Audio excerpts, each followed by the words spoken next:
सिया राम मैं सब जग जानी, करऊ प्रणाम जोरी जुग पानी।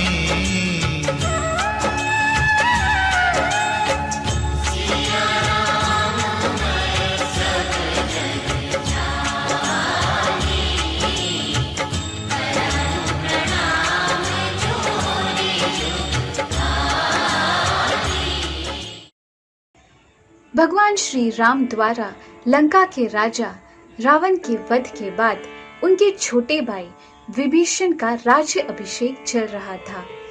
संपूर्ण वानर सेना इस समारोह को आनंद पूर्वक मना रही थी, परंतु केवल हनुमान जी इस जश्न में शामिल नहीं हो पा रहे थे, क्योंकि उनका मन किसी और ही बात में डूबा हुआ था।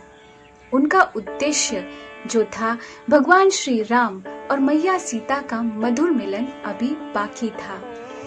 जब वे इस सोच में डूबे हुए थे, तब भगवान श्री राम ने उन्हें बुलाया और आदेश दिया कि वे शीघ्र ही अशोक वाटिका से सीता को ले आए।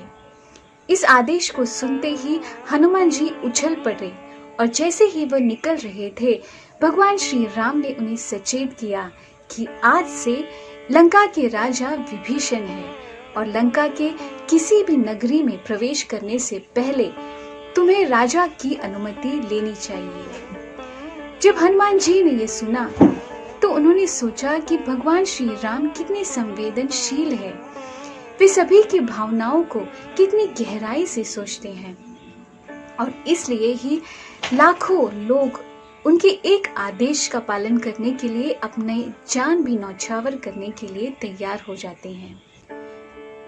अशोक वाटिका में पहुंचते ही हनुमान जी ने सीता मैया से कहा कि भगवान श्री राम ने रावण का वध कर दिया है और वे बेसब्री से मैया सीता के लौटने का इंतजार कर रहे हैं।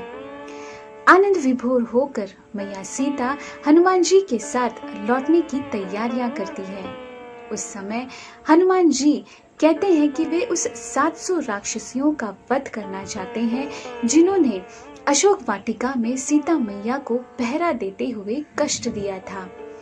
इस बात को सुनकर सीता मैया कहती हैं कि ये राक्षसियां तो बेगुनाह हैं, उन्होंने तो केवल अपने दुष्ट मालिक के आदेशों का पालन किया है, हमें उन्हें क्षमा कर देनी चाहिए।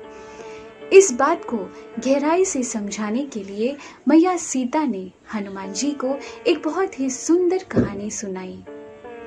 सीता मैया ने कहा कि कुछ साल पहले एक जंगल में एक शिकारी शिकार की खोज में निकल पड़ा था।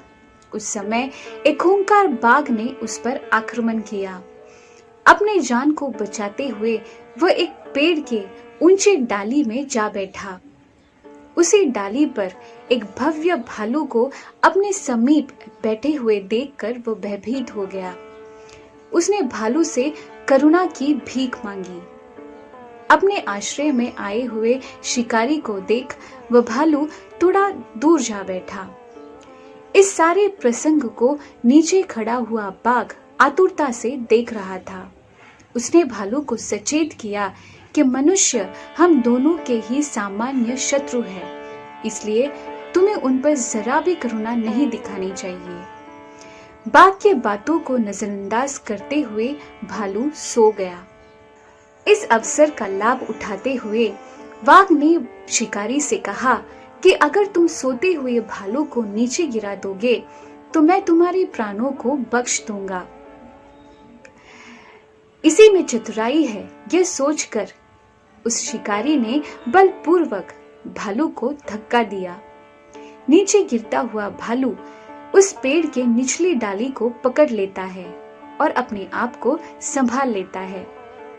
इसी अवसर का लाभ लेते हुए बाघ ने भालू से कहा कि तुम अब तो समझ गए होगे कि ये मनुष्य कितने स्वार्थी होते हैं। उसने अपने प्राणों की रक्षा करने के लिए तुम्हारे प्राण की आहुति दे दी।